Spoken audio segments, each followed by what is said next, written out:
Hi friends, welcome back. तो friends, आज की वीडियो है यूएई ने भारत को दिया बड़ा तोहफा, इतिहास पहली बार, PM Modi should help support to. तो चलो भाई देखते हैं न्यूज और पता करते हैं क्या हुआ है डिटेल्स में। तो वीडियो शुरू करने से पहले चैनल पर अगर आप पहली बार आए हो और अभी तक आपने सब्सक्राइब नहीं किया है तो जल्दी से सब्सक्राइब कर लो और साथ में बेल आइकन को क्लिक कर लो ताकि आपको हमारे सारे न्यू वीडियोस के नोटिफिकेशन मिल जाएं जैसे हम अपलोड करें। एंड वीडियो देखने के बाद अगर वीडियो पसंद आए तो करना लाइक और शेयर करना ये वीडियो अपने फ्रेंड्स और फैमिली के साथ। तो चलो फ्रेंड्स, शुरू करते हैं आज का ये वीडियो।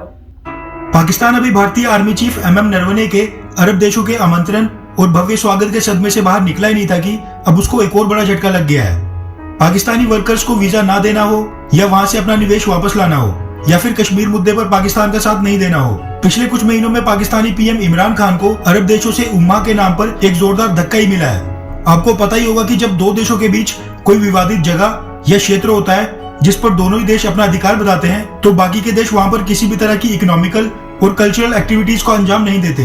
ये चीज इसलिए की जाती है ताकि दोनों देशों के बीच न्यूट्रल रहा जाए और कोई एक देश नाराज ना हो। न्यूट्रल रहने के चक्कर में ये देश अपने नक्शे पर भी उस जगह को अलग ही रंग से मार्क करते हैं। ठीक इसी तरह भारत का कश्मीर है जिस पर पाकिस्तान आजादी के बाद से ही अवैध रूप से कब्जा करना चाहता है और कुछ कारणों से ये मुद्दा एक विवाद के रूप में यूनाइटेड नेशंस पहुंच गया है। इस कश्मीर के मसले पर पाकिस्तान को सबसे बड़ा समर्थन प्राप्त था 57 मुस्लिम देशों का, जिनमें से अरब देश जो पूरी दुनिया के ऑयल सप्लायर माने जाते हैं वो भी शामिल थे। मुख्य तौर पर यही देश बार बार भारत को इस मुद्दे पर घेरते थे, लेकिन पिछले 5 से 6 सालों में स्थिति बिल्कुल पलट गई है और अब यही देश कश्मीर मुद्दे पर भी भारत के समर्थन में आ रहे हैं। पहले तो सऊदी अरब ने कश्मीर मुद्दे पर साथ ना देने पर पाकिस्तानी विदेश मंत्री कुरैशी की धमकी के तुरंत बाद ही अपने लोन की किस्तें चुकाने को कह दिया और जो पाकिस्तानी आर्मी चीफ की सऊदी अरब में बेइज्जती हुई वो अलग से। उसके बाद G20 कार्यक्रम पर लॉन्च किए गए नोट पर सऊदी अरब कश्मीर को भारत का हिस्सा दिखाने पर राजी हो गया। इसके बाद यूएई कहां पीछे हटता, उसने भी सऊदी अरब के साथ मिलकर भारतीय आर्मी चीफ एमएम नरवणे को अपने देश में आमंत्रित किया। लेकिन इतना कुछ शायद पाकिस्तान को जिलाने के लिए काफी नहीं था कि यूएई ने एक और बड़ा फैसला ले लिया है। दरअसल यूनाइटेड अरब एमिरेट्स यानी कि यूएई ने अब अपने सबसे बड़े रिटेलर लुलु ग्रुप को भारत के कश्मीर में निवेश करने की इजाजत दे दी है, जिसके बाद लुलु ग्रुप आधिकारिक तौर पर अरब देशों की पहली बड़ी कंपनी बन जाएगी जो भारत के कश्मीर में निवेश करेगी। ताजा मीडिया रिपोर्ट्स के मुताबिक लुलु ग्रुप कश्मीर में एक food processing and logistic centre खोलने जा रहा है जो कश्मीरी प्रोडक्ट्स को एक्सपोर्ट करके अरब देशों में बेचेगा। भारत के जम्मू कश्मीर के श्रीनगर में स्थापित होने वाली इस प्लांट में मुख्य तौर पर एग्रीकल्चरल प्रोडक्ट्स की सोर्सिंग करके उनको अरब देशों में भेजा जाएगा। आपको बता दूं कि लुलु ग्रुप के रिटेलर स्टोर मुख्य तौर से गल्फ कॉर्पोरेशन काउंसिल के सभी 6 देशों में हैं, United Arab Emirates, Saudi Arabia, Qatar, Oman, Kuwait और बहरीन। लुलु ग्रुप पहले भी कश्मीरी सेब और केसर को इन सभी देशों में बेचता था, लेकिन वो इनको अलग अलग डीलर से सोर्स करता था और उसने अभी तक कश्मीर में डायरेक्ट एंट्री नहीं मारी थी, जिसको अब यूनाइटेड अरब एमिरेट्स के प्रशासन ने हरी झंडी दे दी है।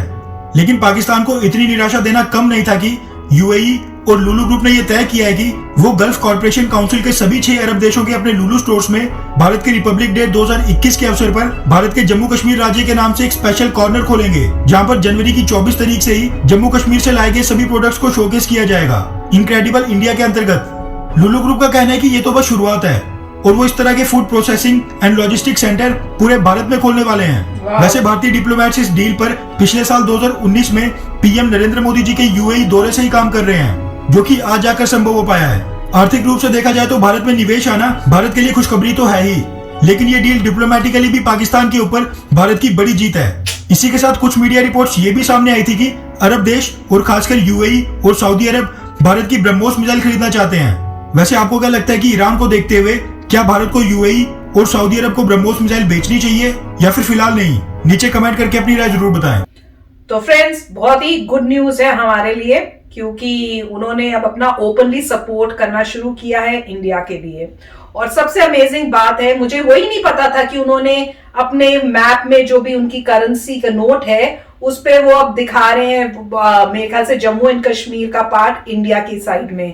तो बहुत बड़ा मेजर स्टेप है। वो कह रहे हैं कि एक्चुअली में अगर कोई डिस्प्यूटेड लैंड हो तो दूसरी कंट्रीज उसको बस अलग ही दिखाती हैं, उसको ऐसे नहीं करती हैं। तो अब उन्होंने अपना स्टैंड लिया है और दिखा रही है कि किसके साथ है वो, और ये सब इसी वजह से पॉसिबल हो रहा है कि इंडिया जो है स्ट्रॉन्ग कंट्री हो रही है। तो सब अब चाहते हैं कि इंडिया के साथ गुड रिलेशनशिप करना। और ये जो बात इन्होंने आज बताई कि अब वहां पर वो पहली एक फॉरेन कंपनी आ रही है जम्मू कश्मीर के एरिया में, और वहां पे वो अपना इन्वेस्ट कर रही है, खोल रही है, वो भी अमेजिंग है। जिससे अब सबको पता चल रहा है कि भाई जम्मू कश्मीर जब बोलते हैं डिस्प्यूटेड, एक्चुअली किसका पार्ट है। तो अमेजिंग न्यूज है। और अभी एक आए हैं, धीरे धीरे बाकी भी ज्वाइन करेंगे इंडिया को सपोर्ट में। मैं तो ये उसकी वेट कर रही हूँ अब। तो अमेजिंग था, बहुत ही अच्छा लगा कि यूएई ने अब डिसाइड कर रहा है कि इंडिया को सपोर्ट करेंगे, उनके साथ खड़े होंगे। That is amazing. तो काफ़ी अच्छा वीडियो था, और इसमें यही मेन न्यूज़ लग रही है कि यूएई और देख रहा है कि सऊदी अरेबिया ने क्या किया था, तो उस पर मतलब सिमिलर एक्शंस ले रहा है। मगर मेरे को लगा सऊदी अरेबिया की बात करें कि सऊदी अरेबिया की लुलु फर्म है जो कश्मीर में अपना सेंटर खोल रही है या कश्मीर से सेब लेके जाएगी। मगर ये बहुत बड़ी बात है कि इंटरनेशनल एक ऑर्गेनाइजेशन जो है, कंट्री जो है, वो आ रही है, सेटअप कर रही है ऑफिस जम्मू एंड कश्मीर में। So that is really good news. और जैसे वो कह रहे हैं कि उनके जो नोट्स के ऊपर जो मैप बना हुआ है वर्ल्ड का, उसमें इंडिया को भी, जम्मू एंड कश्मीर को इंडिया का पार्ट दिखाएंगे, तो वो भी अच्छी बात है। भाई लुलु जो है, जब इन्होंने पहले लुलु बोला था तो मुझे लगा था कि यहाँ की कंपनी है, यूएस में एक कंपनी है लुलु जो एथलेटिक जो कपड़े, मतलब जो एथलीट्स के लिए कपड़े, मतलब जो भी एक्सरसाइज वाले कपड़े बेचती है। और इनकी मेरे ख्याल से दूसरी कंपनी है जो लुलु, नाम बड़ा अच्छा है। नाम अच्छा है। और इनकी लुलु जो है वो खाने कुछ करती है, मुझे पता नहीं, हो सकता है अरेबिक में कोई उसका मतलब हो कुछ, आई डोंट नो कि मतलब, क्योंकि हमें थोड़ा अजीब इसलिए लग रहा है क्योंकि हमें अरेबिक नहीं पता।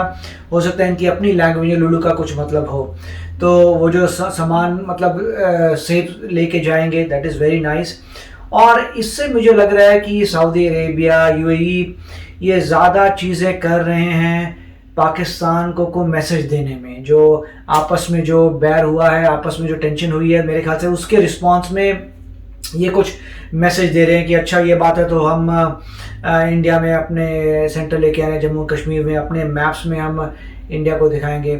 मगर मोस्ट ये होता है कि कोई भी कंट्री इंडिया को कैसे पोर्ट्रे करते हैं, उस फर्क नहीं पड़ता। हमें पता है हम स्ट्रॉन्ग कंट्री हैं, हमें पता है कि जम्मू एंड कश्मीर हमारा पार्ट है, और तो उससे फ़र्क नहीं पड़ता दूसरी कंट्री क्या कहती है, वो उनकी अपनी है। बट ये अच्छी बात है कि दूसरी कंट्री इंडिया को खुश करने की कोशिश कर रही है। ये क्रिटिकल पॉइंट है कि वो सोच रहे हैं अच्छा इंडिया को हम कैसे खुश करें। अब अगर कोई कंट्री इंडिया को खुश करने की कोशिश करिए तो बहुत अच्छी बात है।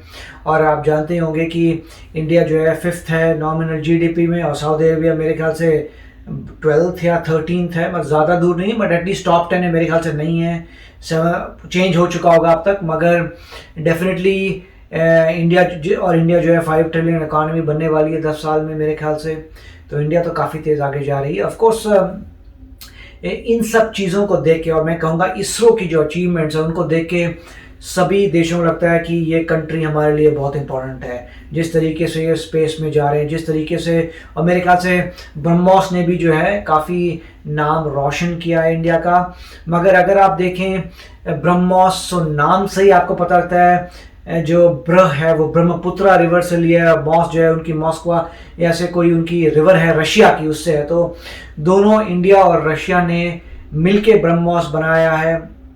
एक समय पे 65% जो माल है रशिया बनाती थी, मगर आजकल के ज़माने में 65% अब इंडिया बनाती है। और अब इंडिया ने ऐसा इस हमारी जो नई गवर्नमेंट है उसके अंदर ऐसा कर दिया कि 80% अब इंडिया कोशिश करेगी कि 80% जो पार्ट्स ब्रह्मोस के वो इंडिया में बने, सिर्फ 20% रशिया से आए। तो देखिए कितनी तेज़ी से काम किया। कहाँ 65% करता था रशिया, अब हम 65 करते हैं, मतलब कंपोनेंट्स बनाते हैं ब्रह्मोस के, और हम चाहते हैं 80% तक हम करें।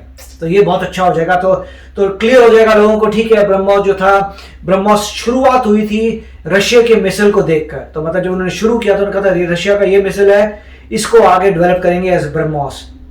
तो अगर पूरे वर्ल्ड को पता था कि 80% प्रोडक्शन हो रहा है इंडिया में, तो आप समझ सकते हैं इंडिया का ज़्यादा हाथ है। और दूसरी बात ये भी थी कि पहले मेरे ख्याल से 400-500 किलोमीटर की रेंज थी, उसको एनहेंस करके 1500 किलोमीटर इंडिया ने किया था। तो अब डेफिनेटली लग रहा है कि इंडिया का कंट्रीब्यूशन ज़्यादा बढ़ रहा है ब्रह्मोस में।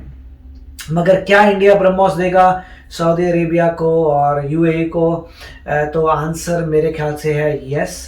अगर आप देखते हैं रशिया को जो अपनी वेपन्स दे सकता है चाइना को और इंडिया को, तो ऑब्वियसली इंडिया जो है वेपन्स दे सकता है सऊदी अरेबिया को, यूएई को और ईरान को, राइट। आपको देखना पड़ेगा कि ज़िंदगी में क्या चल रहा है।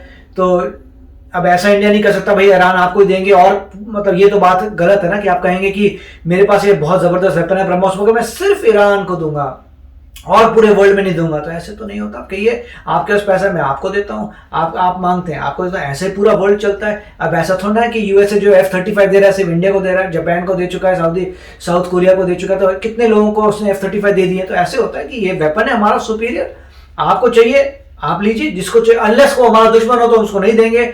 मगर अगर कोई भी फ्रेंडली नेशन है उसको चाहिए, डेफिनेटली पैसा दीजिए और ये लीजिए, आपको मिसाइल मिलता है और आपकी प्रोटेक्शन तो करते, चाहे वो बात अलग है कि दो कंट्रीज के पास हो फिर भी प्रोटेक्शन है आपके पास, जिसके पास नहीं है उससे तो बेटर आपके प्रोटेक्शन है।